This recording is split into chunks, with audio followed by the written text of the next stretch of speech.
at our workplace to be witnesses who work, who think, who act, who speak, who live and work in such a way that we, by our lives, say something about the God we serve.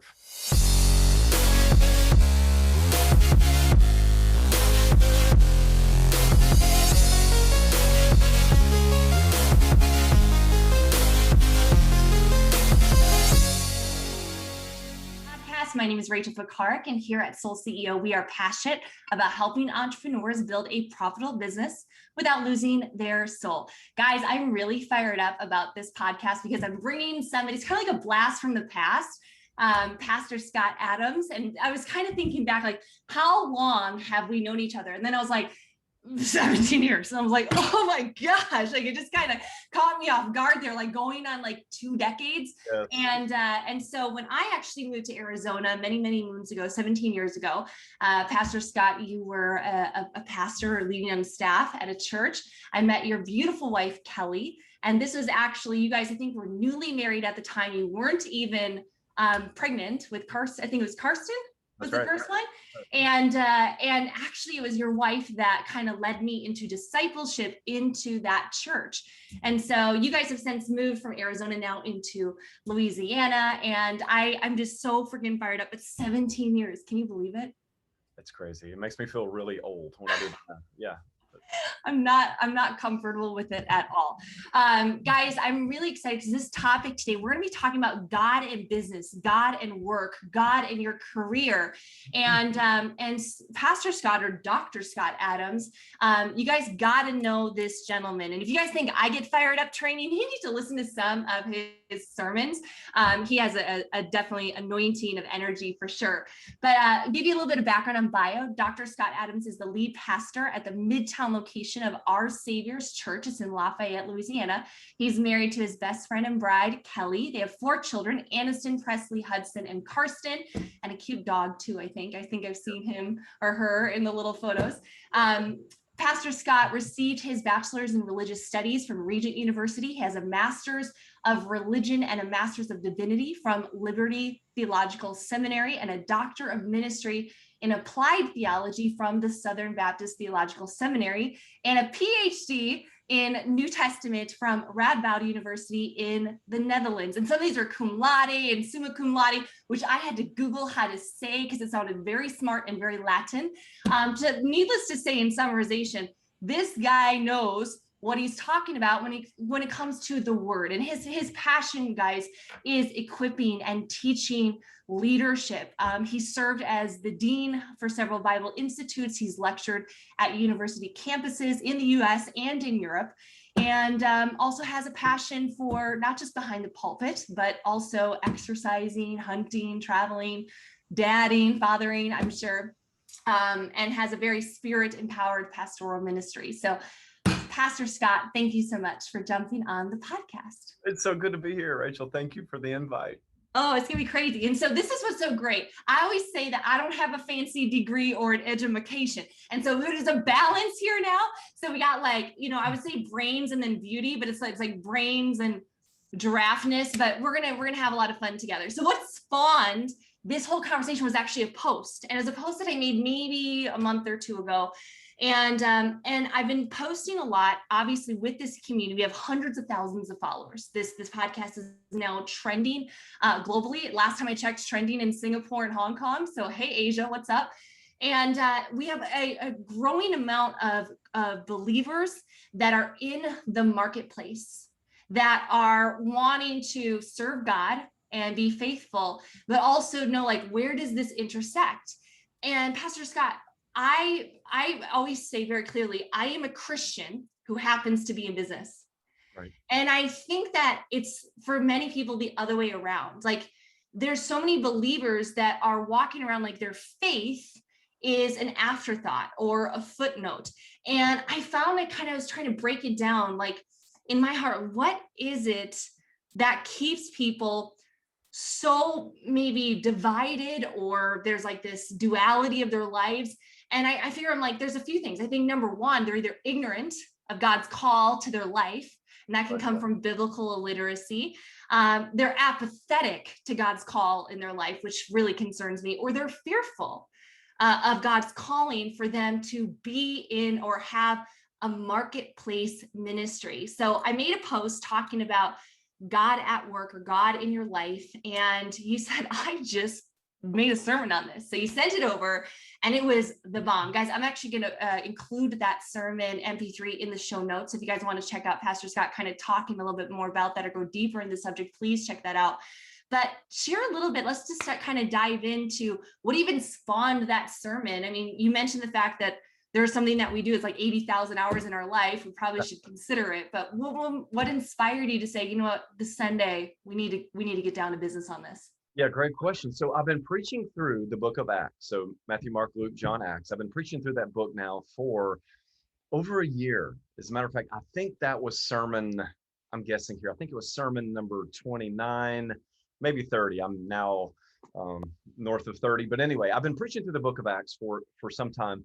And when you preach through verse by verse through books, well, as you can imagine, there are a lot of topics that you're going to address because there are a lot of topics in the text. And so every Sunday I show up and I say, okay, here's my agenda. I'm just going to preach whatever's next in the text. So chapter 1 is about one topic. Chapter 2 can be about, the similar topic, just expanded, so on and so forth. So if you walk through and study through the book of Acts in particular, I mean, you cover so many topics, the Holy Spirit, community, what it means to form Christian community, finance, relationships. I mean, you name it. It's all in that book. So I got to Acts chapter 18 and I always look ahead and I know what's coming from Sunday to Sunday, but I read ahead, study ahead.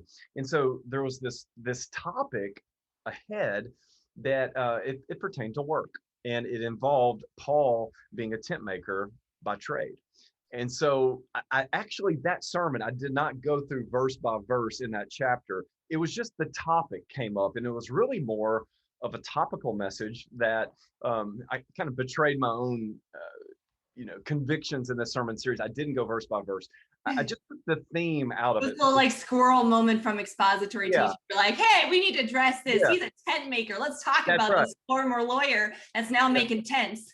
Yes, and it was like a big parenthesis I stretched out for one Sunday. And I said, okay, we need to address this topic just overall. We're going to look at Paul and see how Paul worked with his hands as a tent maker. Because normally we think of Paul, he's the one who, of course, planted churches, preached the gospel, cast out demons. But most of the time, people don't think of Paul as a roughneck, so to speak, for lack of a better term, as someone who, he had calluses on his hands for many obvious reasons, being a first century Jew, but in particular because he was a tent maker by trade. And he did that to supplement his income because he didn't want to be a burden on the churches, on the people that he ministered to. Now, briefly, let me say this. He says elsewhere that if you preach the gospel, you're to make your living by the gospel. So there's nothing wrong with that. But his heart was that he did not want to be a burden to his immediate audience. So he made tents on the side. And so with that said, the topic of work came to the forefront. And so I wrote this message on the topic of work, and I actually got up that Sunday, and I don't know if it's included in the sermon that you've listened to, Rachel, or the link that you're going to post. It's in one of them. I preach several times every Sunday. In one of the messages that Sunday, I believe I apologized with, I don't know the exact language, but it was something to the effect of, I have not preached on the topic of work before in any kind of detail. And I said, I'm sorry for that, because I felt like I had left my congregation out of this incredibly huge discussion that really you see in the first chapter of the Bible in Genesis, and worked, this topic of work through the text from old to new. And I apologized. I don't remember the exact language, but I just owned it. I said, I'm so sorry that I have not addressed this, because here's the truth. People come to church and they think, okay, well, Sunday, that's like my religious day. That's the day it's me and the Lord. I go worship, spend time with people in the church building. And then Monday comes and they're at work. Most people are at work, right? And in my opinion, and this is beginning with me, I'm owning my own sin here. I have not done a good job. We have not done a good job of equipping people to go to work and to work with the mindset that this is sacred, holy work. There shouldn't be this distinction between the secular and the sacred. There is that distinction in many Christians' mind. There's what we do as a sacred duty on Sunday and what we do as a secular job or work the rest of the week. And so Yeah. the aim was to just obliterate those distinctions and to show people that, Christians in particular, that all work, that is, if it's a noble profession, how should I say, ethical job, professional ethical job, that as long as it's pleasing to the Lord in the nature of the type of the work you do, that's holy work unto the Lord. That's not a secular thing we do. It's actually part of our holy service unto him. So that was the impetus behind it, and the heart and burden was to equip my people to know how to witness for Jesus and how to be a witness while they're at work. So it's really twofold. And so that's where it all started, in that one sermon. So started with my ownership, repentance, and then I preached the topic, and it seems like it's been pretty helpful for people who've listened. So Yeah. And it's like God does care about what we do.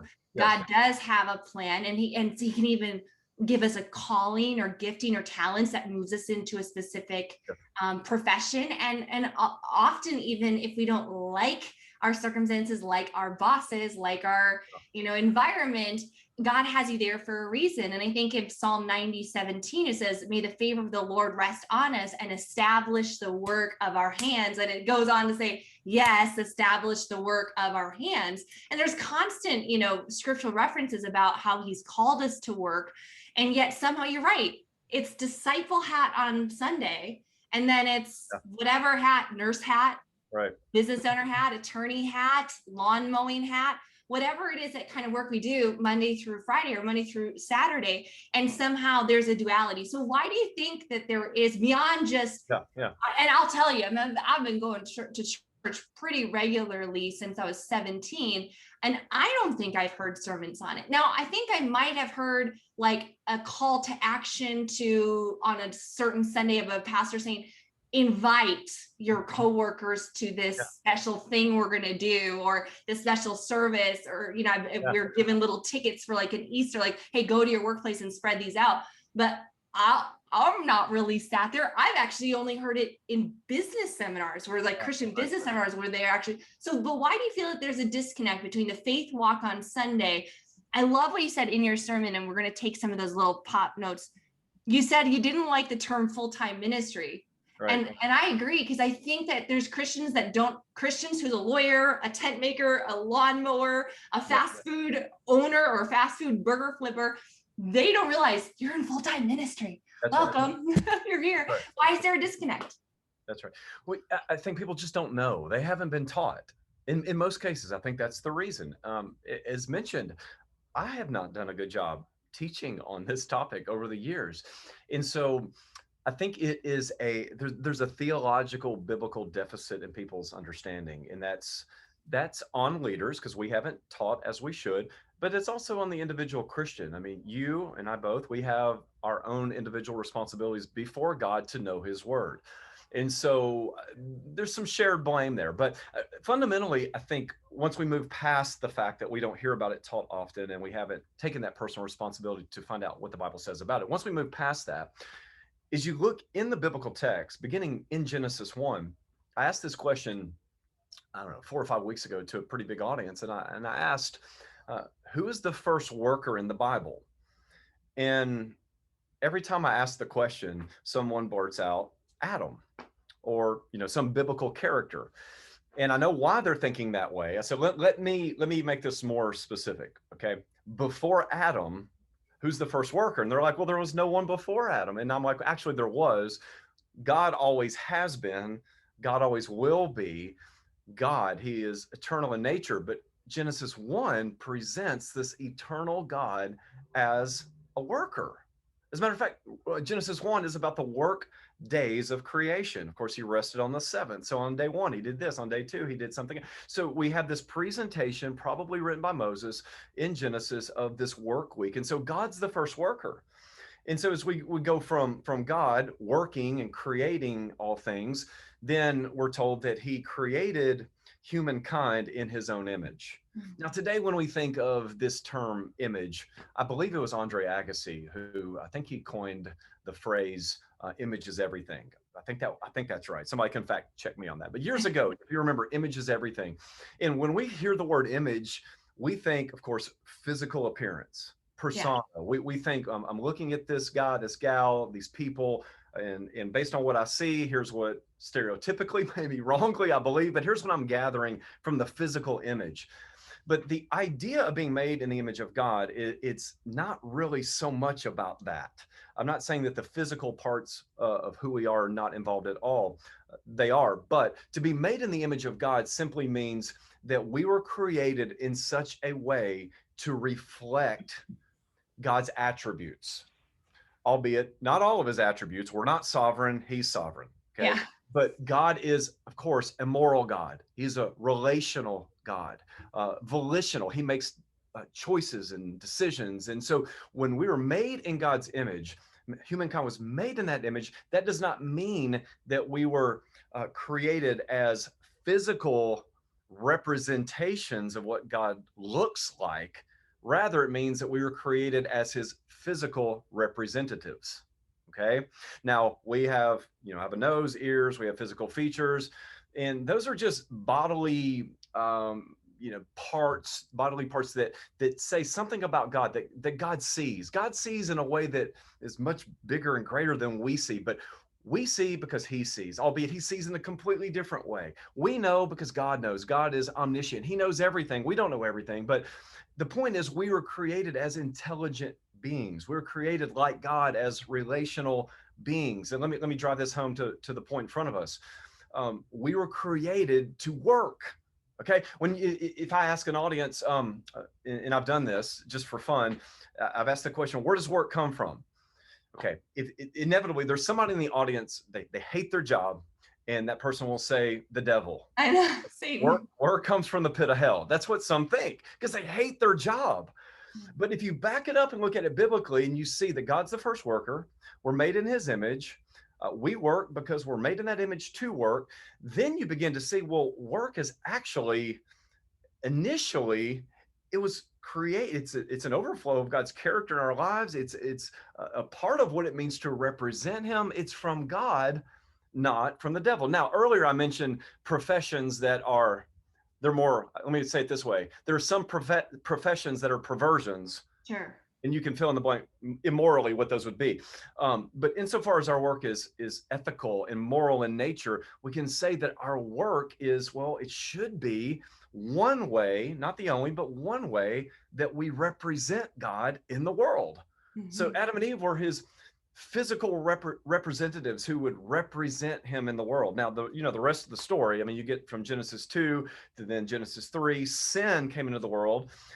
But even after sin was in the world and is in the world now, even though we are born sinful, we are still created. Humankind was created in the image of God. Sin distorts that image. But when we're born again by the Spirit of God, then the Spirit begins to work in us to conform us to the image of Christ.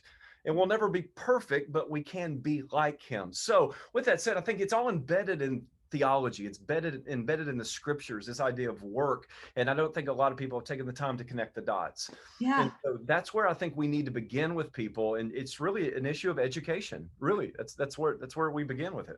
It's so much, there's so much freedom in obviously and identity and peace found in understanding God's word. And I think the thing that I literally will be a clanging cymbal for the rest of my life or my days, God willing, is that Bible illiteracy. If you don't know God's word, you will be like a feather in the wind. You will just be so easily manipulated. And I love what you talked about, like with the fact that we were built to work, because I think it was when sin entered, then the fallen nature, then work got perverted. Right. And it wasn't just perverse work, which you can kind of think of like different things that people might do for work. But I think that's when striving came in. That's when greed came in. That's when never enough came in. That's when competition came in. That's when the fantasy mentality, which we see so much, that Solomon typically talks about in Proverbs, like the fact that Proverbs 12:11, those who work the land will have abundant food, but those who chase fantasies have no sense, right? We know that work is good and idleness is bad. Right. And in my profession, what you'll see, because you understand even direct sales, is a lot of people are striving towards retirement. And they're striving to this idea that I'm going to work really, really hard. I'm going to save up all this money. And then someday I won't have to work ever again. Yeah. And I'm like, idleness is the devil's playground. And statistically, when we look at actually like Social Security Administration type of numbers, CDC, et cetera, the all-cause death, so mortality rate after somebody retires, it goes up, it explodes. Wow. And we know that a man without vision will perish. And so we were made to work. Work is a good thing. Hard work is a good thing. And if you should get so lucky that you become so financially abundant, I hope and pray that your entire day then becomes in the kingdom and becomes like serving and becomes like taking care of the sick and the widows and the downtrodden and the poor and serving at your church or helping people in need. We weren't meant just to like, chillax and sit and play on the golf course. I mean, that is completely unbiblical. That's right.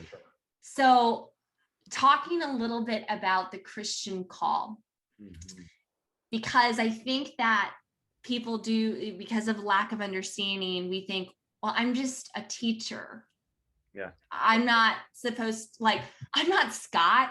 I can't get up in front of my classrooms. I'm not even allowed to preach the word there, or like, I'm not in full-time ministry, right? Air quotes of saying like this. So how is it that, let's talk about the Christian call. What is our call as Christians, regardless of the work hat, regardless of what profession God has called us to be at or what season we are in our life? You might even be a stay-at-home mom, but talk to us about the Great Commission and the call of a Christian now that we are saved. Because I have a feeling reading Mark 16:15, when he says, go to the world and preach the gospel to all the nations, I don't think he was just talking to the apostles. Like, right. No, it's for, of course, all believers, and we haven't taken that as seriously as we should over the years. And so I think, again, if we go back to the illiteracy that is so dominant in culture when it comes to scripture knowledge and just the fundamental breakdown of biblical categories and the ignorance of those categories, if we first just own that, okay, then go to the scriptures and we read the scriptures and study them on their own terms and just let the Bible speak, what we get is this robust view of work. And let me say this before I move to your question, Rachel, because in Genesis 2:15, before God gave the command to Adam, which involved him, it was basically saying, you may not eat of the one tree. You're free to eat of all these, but there's the one that you may not eat from. Before that, it says that God placed Adam in the garden. He didn't create him there. He placed him there. There's placement involved. And I want you to think of the first workplace as the garden. Now, I want to be careful here. I'm not saying that was the environment where Adam had to work his way into right standing with God. No, God created him, and it was a gracious act that God placed both, of course, Adam and Eve. They're in that garden setting, as we see in Genesis 2. But if you think of that setting of paradise in which Adam lived with his wife, that was really the first place where we see the word work explicitly mentioned. It says, he had jobs to do right away. Wasn't he naming all of the creatures? I mean, like, I can only imagine how exhausting that would have been. I mean, he was so like creative in the beginning. It's probably like rhinoceros, and then by the end he's like cow, dog, cat. He was probably exhausted. Well, and it says there in verse 2, in verse 15 of chapter 2, that Adam was to work it and to keep it, which really, if you look at these words in the Hebrew text and study them through the Old Testament, the idea was that, this is priestly language, priestly terms of guarding, keeping, tending, which these words, in particular, the word for guard it and keep it. Guard in particular is used in reference to what one would do for a city, to guard the city. This idea of tending and I don't want I don't want anyone to think of this as like, again, them working their way into right standing with God. This was just a part of their priestly ministry, their activity of being in relationship with God. They were not idle. Now, you mentioned that word idle. It is important to rest. Rest is different. Biblical rest is different from idleness. We have to get those straight, right? And so I appreciate you mentioning that. But right there from Genesis 2:15, we see this concept of work introduced. And then from that point forward, as you read through the Bible, the idea beginning from Genesis 2 on was for Adam and Eve to expand the borders of Eden and to have dominion of the earth. I mean, be fruitful and multiply. I mean, this is right. I'm not trying to be funny here, but that's work. I mean, all that's work. And so then what we get throughout the Bible is that the people of God were called to work in different ways. So let me fast forward from working the ground to now what you brought up earlier. The idea of being a witness for Jesus is, well, it's scary for a lot of people. Because when I say, if I don't qualify this, when I say to an audience on Sunday, if they don't have any pre-understanding, if I just say to them, you are called to go to your workplace and be a witness for Jesus, okay? Many in the audience will think, okay, that means I got to stand up on my desk and I've got to preach and I've got to, share a sermon. I've got to lead people to the Lord. They think in those terms.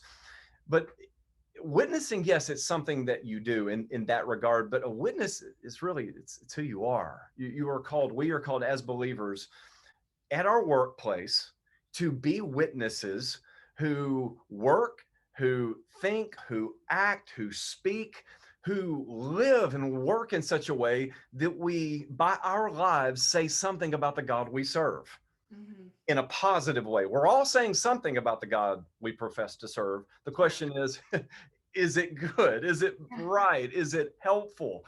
And unfortunately for some people in their workplace, wherever that is, however they perform their work, it's not always a good picture. But we are called first and foremost to imitate Jesus, to emulate his character, however we work, wherever we work. Paul says we are to do it heartily as unto the Lord. And so that gets people's attention.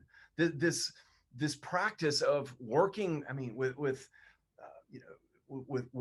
great energy and passion, making ethical decisions in the workplace, having just the right attitude can go a long way with people. And I say, listen, that's not the gospel. You having a good attitude in your workplace, that's not the gospel. That is the implication. That's the overflow of the gospel in your life. Yeah, it's the fruit of the gospel. Because you said in your sermon, there's 5 gospels. That's right. You think of Matthew, Mark, Luke, and John. What's the 5th?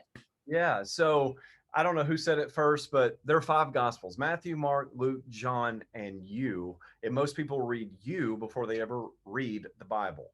Now, I'm clear in my sermon. I want to be clear at this point to say, I am not like inspired scripture. I'm not an inspired gospel. I am fallible. Okay.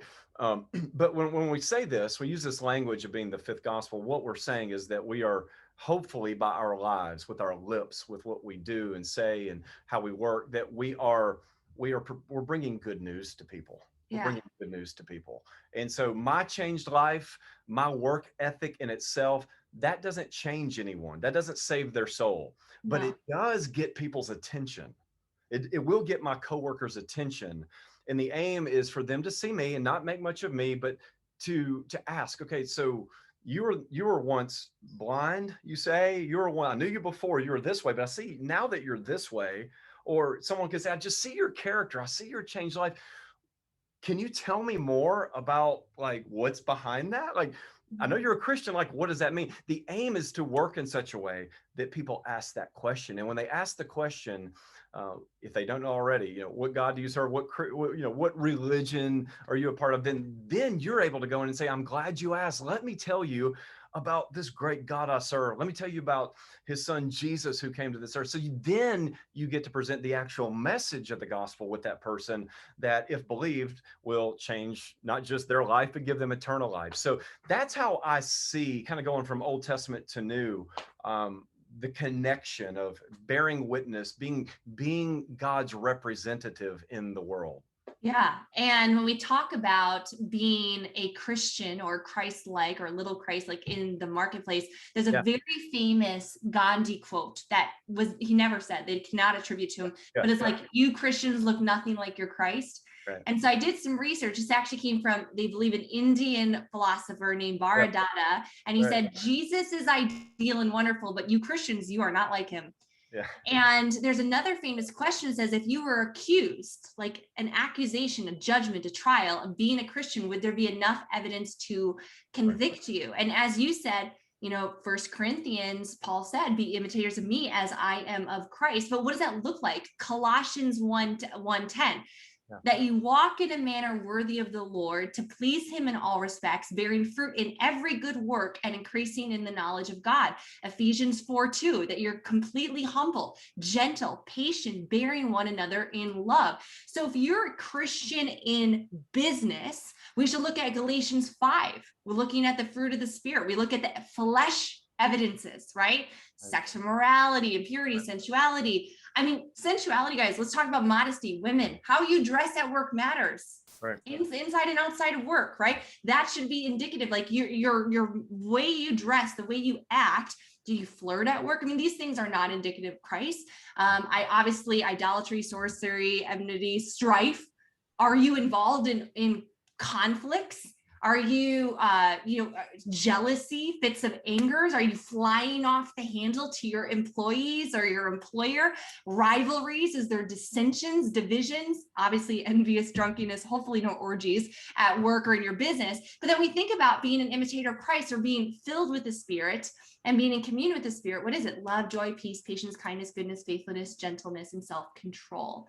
And so I know for me, all of my the moments in life when I look at, I was so in the flesh, and now, Pastor Scott, it's a soulful grieving when I've had moments when I call it being a brat. Whenever I have moments in business where I am a brat, where I got emotional, usually EQ, emotional intelligence, or I was impatient, or I was offended, or just I didn't show up. Now it's the sense like the Holy Spirit, now I feel this grief, like, wow, that I had an opportunity. There's a quote that says, you might be the only Bible someone may ever read. Right. And at what point, family, do we take this so seriously that every day, regardless of what we do, regardless if you're flipping burgers or you're a CEO, that you have the opportunity to be a witness, be that light on a hill, right? 1 John, we read in that epistle about being in the light, that we should be lights. We should have, you're saying in your sermon, the best attitudes, the first at work, the last to leave, volunteering, doing the project, picking up the trash on your way in and out. I mean, all these little things that people, they look, they watch, they notice, they get curious. And again, in your quiet time, you can pray that Lord brings, turns hearts and allows you to have these open conversations. But is your life an example? Yeah, it's really good, Rachel. And for those of you listening who maybe you've been blowing it at work or anywhere at home. That was me forever, by the way, for me. Yeah, right. I mean, we all have, right? But if you feel like, okay, I have been blowing it and I'm not a good witness. I love Jesus. I believe his word, but I have not been a good witness. Well, then what do you do? People ask, well, okay, that's me. Well, but what do I do now? And here's maybe something that you'll find helpful. If you haven't led by example, lead by repentance. If that makes sense. So if you have not set that good example at work or at home, well, then if you haven't led that way, lead by repentance. And it goes a long way with people, your coworkers, and I mean, beginning with your own family. I feel like, I'm a professional repenter. I repent daily of something.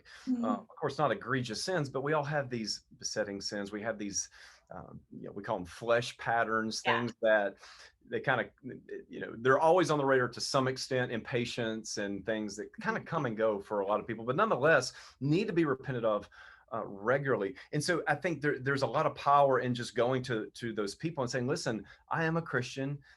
and I know I have not been acting in a Christ-like way. I've not had a good attitude. Will you please forgive me? Because that's not like Christ. And I want to be like him. And I found that when I own my sin and I make a commitment to turn from it, people, they can get behind that, even if they're not believers. I'm not saying you just go do this to believers. Yeah, that's good too. But to even to unbelievers, say, listen, I'm a Christ follower. I've been blowing it. As a matter of fact, someone might say, I have been making unethical business decisions because I am ruled by a spirit of fear. I've made these unethical decisions because I think that's going to make me more money. And yes, I've made more money and I'm richer in my bank account, but my soul is empty and I've compromised my integrity. Would you please forgive me? I mean, I'm just throwing, that's just off the top of my head. Forgive me. And then they're going to look at you like, I mean, some people might think you're crazy, but it doesn't matter what they think. It's about setting a good example. A lot of people are going to be like, wow, thank you for Yes. being honest. And for, if you have not led by example, thank you for leading by your repentance. So that's something that I have practiced myself and will continue to, because we are going to blow it. But I think if you look, at the overall profile of your Christian life, the aim is to grow. The aim is to get better. The aim, ultimately, it's not to make money. It's to be like Jesus. Mhm. And, as I was thinking earlier, Rachel, 1 Timothy 6:10 says it's the love of money that is a root of all kinds of evil. It's not money. I've actually heard this misquoted. People say, money, it's the root of all evil. And it's not money. Oh, It's the love of it. I mean, money empowers you to do what's really in your heart, doesn't it? It yeah. just empowers you to do, it means to do what's in your heart.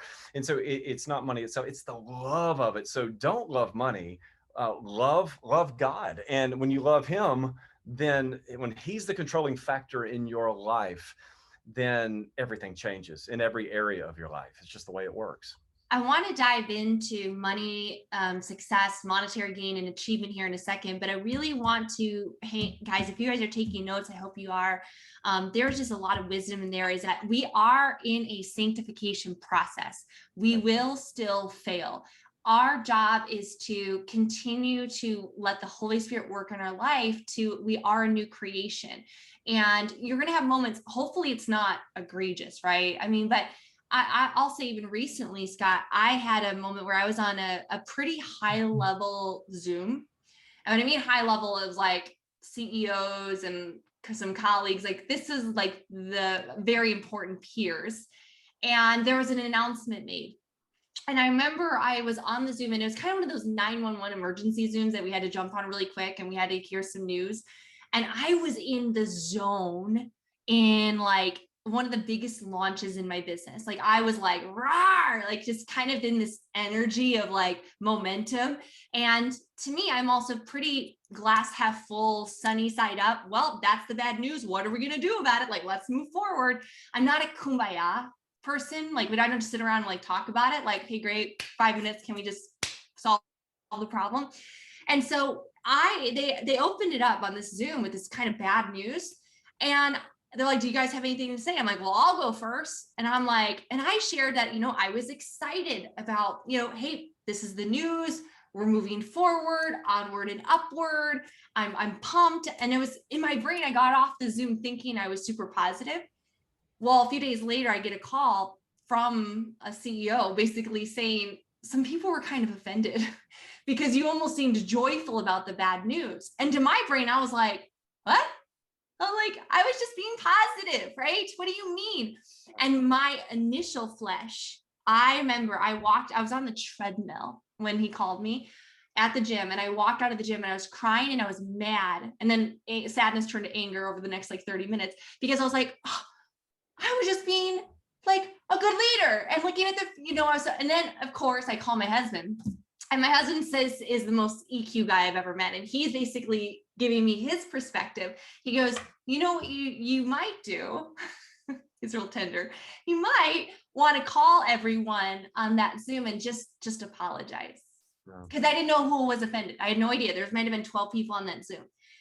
And so I cut my entire Friday and I called each and every single person. I think it even took me to like Monday to get a hold of everyone.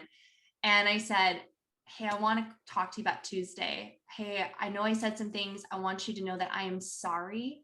I didn't mean to come across that way. This guy got fired. I wasn't dancing on his dead body or anything. I so apologized, accept my apology. And it wasn't anything of like a commission of faith or this whole thing. It was just humility. And Pastor Scott, the relationships that were bolstered that day, because these are colleagues, the trust, and what was so insane? I felt from that morning of hearing the news, feeling sad, feeling anger, then having to eat humble pie, eat crow, call everyone, make myself just like, I know I was a fool. Can we all just recognize I was a fool? And that 4 of them gave me some of the best compliments in my life. And it was as if the Holy Spirit said, you were faithful with a spirit of humility. I'm going to now bless you. Because I was in pain, like, oh my gosh, I just made a fool of myself. Right. And it was like this reward 4-fold of these people saying, you know what, Rachel, I didn't feel that way at all, but let me tell you who I think you are. And I was so in tears at dinner that night. Tony and I ordered food and he's like, Rachel, I'm so proud of you for doing this. And I was just like, I just feel like I just got blessed like all day long by these people. And I was the stupid one. Wow. And so I'm telling you guys, when you have that moment to take off that pride, it was a really rough week for me. That was like really hard to hear that I had done that, but so much good. God can turn it for good. God can make it good. And even if it's not right there, people will remember those things and they will see humility is so rare. Yes.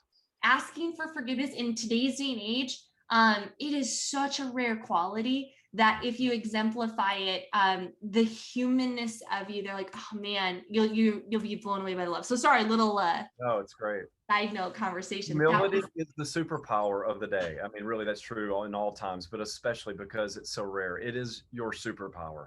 Yeah, and it is only from Christ, man. Whew. Yeah. Let's talk about money. So when I launched Soul CEO several years ago, and the idea was still even, I feel much newer and more mature in my walk then, but as it's kind of evolved, is I want to help faith-based entrepreneurs understand there is nothing wrong with being profitable. There's nothing evil about it, right. But there is a balance, as you shared. We shared 1 Timothy 6:10. It's for the love of money. That's the root of all sorts of evils. We read in Hebrews 13:5. It says, "Keep your life free from the love of money. Be content what you have, for He has said, I will never leave nor forsake you." And money's not the number one topic in the Bible, but it's probably top 3, besides like maybe faith and love. And it is a huge topic. And I think that a lot of Christian entrepreneurs, they can either go 2 ways. They can begin to worship money. Right. They can begin to trust money. They can begin to trust their own ability to create success and to strive and go for it, and the achievements and the accolades and the recognition and the, all that. Or they can take this vow of poverty that God never said for them to take. And I'm like, wait a second, guys, that's not what scripture says. So is it wrong? I'm kind of setting this all up. Is it wrong to be successful as a business person and a Christian? No, it is not wrong. It is a good thing in all that we do to be productive and fruitful. God created us to be productive and fruitful. And in His Word, as you alluded to earlier, I mean, over and over and over again, from book to book, from narrative to didactic materials, we see throughout the Bible the topic of stewardship over and over and over and over again. And I really think it gets down to, what is your motivation? What is your motivation? If your motivation is to make money for the reasons you mentioned, for the accolades, for everything you listed, though accolades aren't wrong. I have a wall full, as you do as well. If you've been in it long enough and you're good at what you do, you get them. But we shouldn't want to do what we do for that purpose. I mean, it goes back to, here's the way a kingdom-centered Christian should think. That I am God's representative in the world. And before I even talk about money, I want to represent him well. We've covered that already so far, and that's through our character. That's the way we carry ourselves, so on and so forth. But as his representative, I want to be the one who, in my own unique way, I want to advance his kingdom in this world. And that means, I shared with this nurse. She came into my office. This was back in, I guess, late summer of 2020. We just reopened the church, and she was having a hard time with. Okay, I'm an ICU nurse. Okay, basically, what does that have to do with Sunday? What does that have to do with Christianity? What does that have to do with being a believer? And I helped her see that every time she administers medicine or she just does her job as a nurse helping people, that is an expression of the kingdom of God. That's kingdom work. Because if you look at the Bible, creation, fall, redemption, restoration, if you look at what God's doing in the world, well, he's doing a lot, right? But the aim of redemption is, it's not just for us to be saved and say we have this personal relationship with Jesus. I mean, we use that language, I'm saved, and that's great. But God is also wanting to not just redeem us, but to bring restoration through us. Okay. The culmination that's going to happen in the very end, the establishment of the new heaven, new earth, healings coming, no more cancer, no more car wrecks, no more sin, no more setbacks. All that is going to be done away with one day. Right now, as kingdom minded, as you're listening, as a kingdom minded businessman or businesswoman, your attitude, your heart motivation should be that whatever I do, if it's serving as a bank teller, I'm working in an ICU ward, whatever you do, your aim should be, I want to be a vessel to bring the kingdom, to bring restoration to this very broken world that we live in. And with that, God has given different skill sets, different gifts. Of course, we acquire new skills over the course of our lifetimes, but God's wired each of us uniquely with certain gifts and supernaturally, spiritually given us certain gifts that, if we're just to be honest, well, when we use those gifts, it blesses people, it helps people. And, when you help people, money's usually involved. We don't do it for that reason.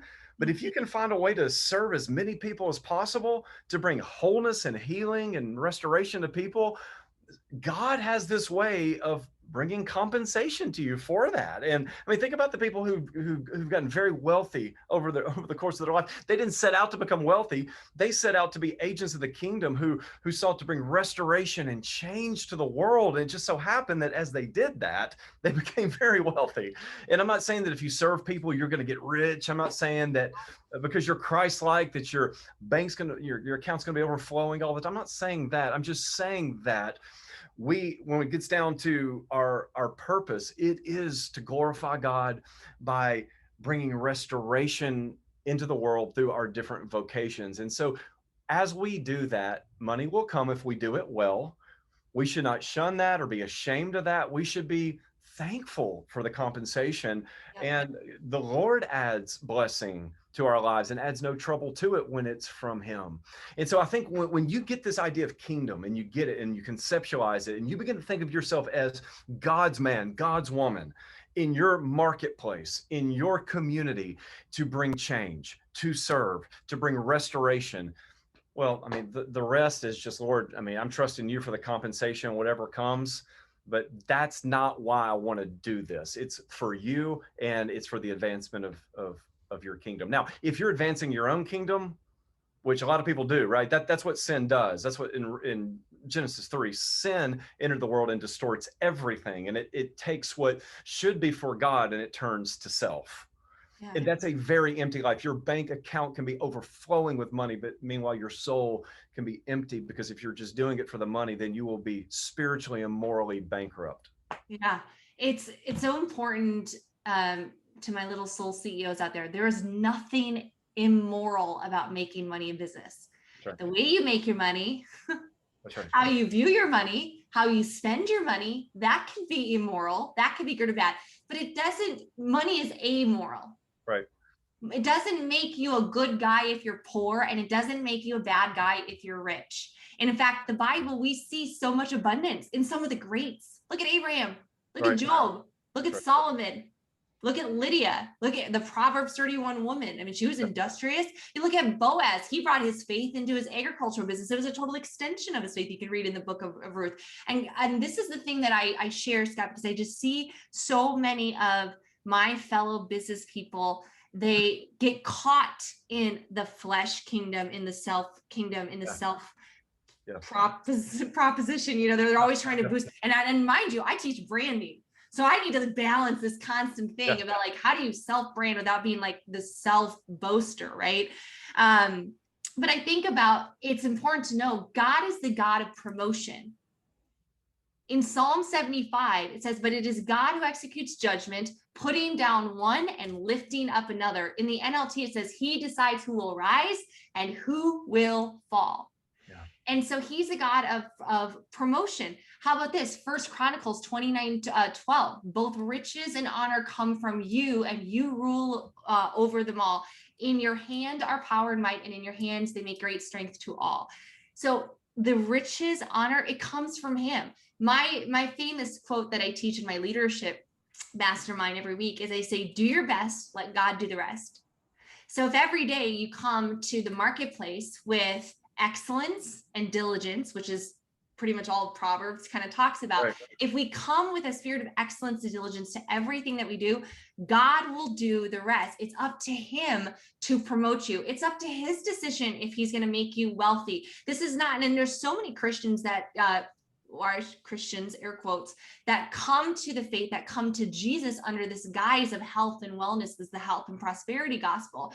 Right. Do I feel like, you know, Christians should be wealthy? Yeah, I think that they should be doing pretty good, but ultimately it's up to God, and God might have a different story for you.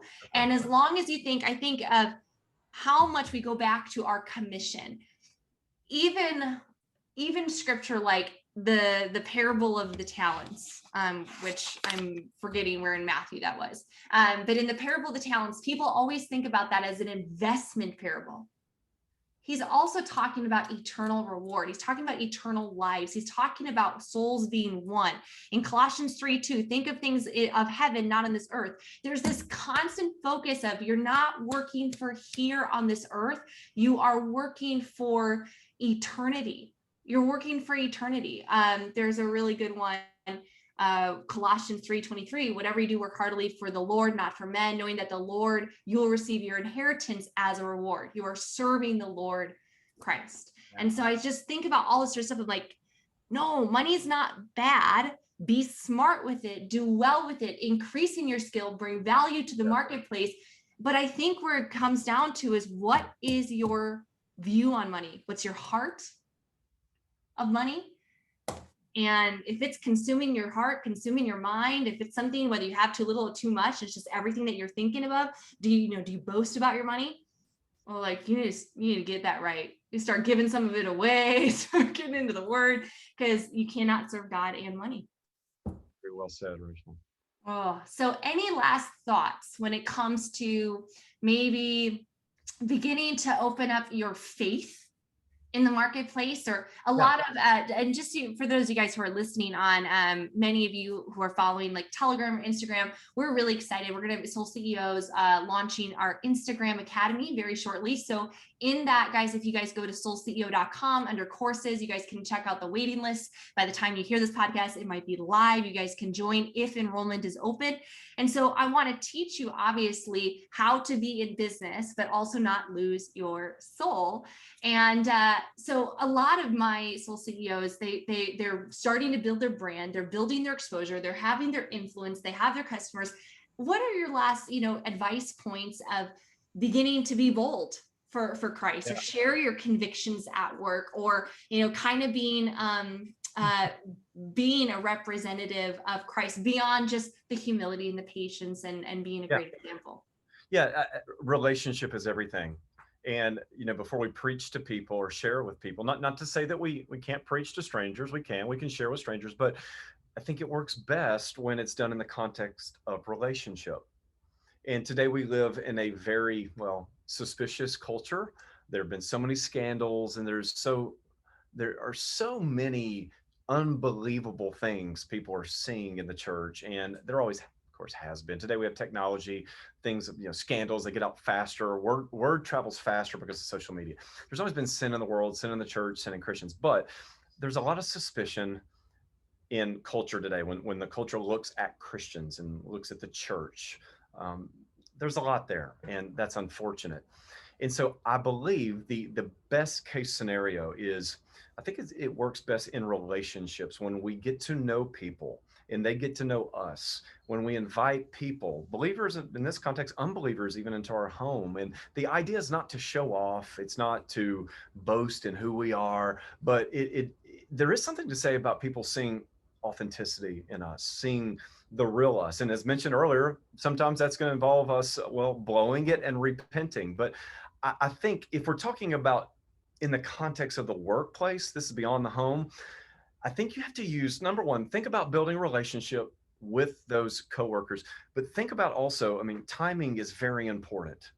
There's a time for everything, Ecclesiastes says. And so you've got to look for the right time to share your faith with people. And the workplace, depending upon where you work and all the stipulation, it might not be wise to do it on the clock. And that doesn't mean you're not bold because you refrain. It means you're wise. You're going to look for the best time. And so I think it's just letting your light shine, doing that primarily in the context of a relationship. It'll go beyond that, but look for those key moments, because listen, the people around you in your sphere of influence. Again, a lot of people are listening in a lot of different situations, but people are broken. People are looking for answers. And again, you might be the only person they ever meet, possibly, that actually has the answer to their questions and the solution to their problems, and that is Jesus. And so be a consistent light to that person, and just be willing to embrace people that you know close to you in seasons of hardship. An open wound it's the fastest way to the heart. So when you see a wounded person around you, love them and share the love of Christ with them verbally, but embrace them. Mercy, that's another superpower. Mercy, empathy, all these are superpowers that we get to use. So those things in themselves don't save their souls, but they do get people's attention. And so I would say, let your light shine, use wisdom, be spirit-led. And finally, and this is last but certainly not least, it's make a list of people that you know at your workplace, who you know are lost, are blind, are living in open compromise, who you know that they need Jesus desperately. And I want to challenge you to pray for them regularly. Talk to God about them before you talk to them about God. Talk to God about them. Pray about them before you talk to them about God. Pray, and you'll find as you pray and you intercede for those people that you know, then there's a special work that God does when you go into your prayer closet or your car. I like to sit in my truck and pray. I have 4 kids, and we're right now in a rental home while our home is being built. So we're like on top of each other. I have my office and my truck, actually. Those are the 2 places I really like to pray. But wherever you pray, that's intimacy with, between you and God. But when you bring their names up, that in itself, there's no reward that you get for that, right? No one else knows you're even doing that, but as you're there praying, that in my experience has increased my love for that person. And I have a heightened sense of sensitivity when I minister to that person. I want to be very strategic in my witnessing. So I'm not just, checking off and saying, well, I witnessed to this person, I shared the gospel with that person. When I pray for someone like that, it means I've been very intentional and I've taken it to God. Again, take it to God first, and then watch what God does all around you through your influence. And ultimately, God's the one who opens the heart. You can't save anyone, but he will use you if you're intentional as the means by which people hear the gospel and are transformed. Yeah, I love it. Guys, as we close, obviously on many of you here on Soul CEO, we talk about Matthew 16 and taking up your cross and following Jesus. And we see that echoed in Luke 9 and also in Mark 8. And I want to really speak, guys, don't be ashamed of the gospel. Be bold, be loud, online or offline. We are living in insane times when the truth has become so muddied, where Satan it probably feels like he is winning on all sorts of routes, whether it be in the schools, whether it be in medicine, whether it be on media or Hollywood. And you were called for a time such as this. And I want to encourage you guys that if you are feeling this in your kind of stirring, continue to go to the word and understand that this is our commission, is we've got to be bold. Luke 9:26 says, for whoever is ashamed of me and my words, him, the Son of Man, will be ashamed when it comes to his glory and the glory of the Father and the holy angels. So if you're ashamed of him, he's going to be ashamed of you. And that is a thing I do not want to happen to any of us. So let us be bold out there in the marketplace. Let us stand for truth, and ultimately bringing truth with love, because truth without love is brutality. But love without truth is a contradiction. So with that, thank you, Dr. Pastor Scott. I was like, there's always Pastor Scott, and then now it's like this doctor thing, and it's very, very smart. Loved having you on. And guys, if you got value from today's podcast, do me a favor and tag me on Instagram at Soul CEO. And remember, this podcast is free $99. It doesn't cost a thing. It is self-funded. So what I need from you guys is to leave it a positive review. So you can go on Apple Podcasts or wherever you're listening to this to, Google, iHeartRadio, Spotify. Leave a 5-star rating, but most importantly, leave a written review, and hopefully share this with a friend or two that are in the marketplace that would love to grow in their faith and in their courage as they go bring Christ to the world. Thanks so much, Scott. Thanks for having me.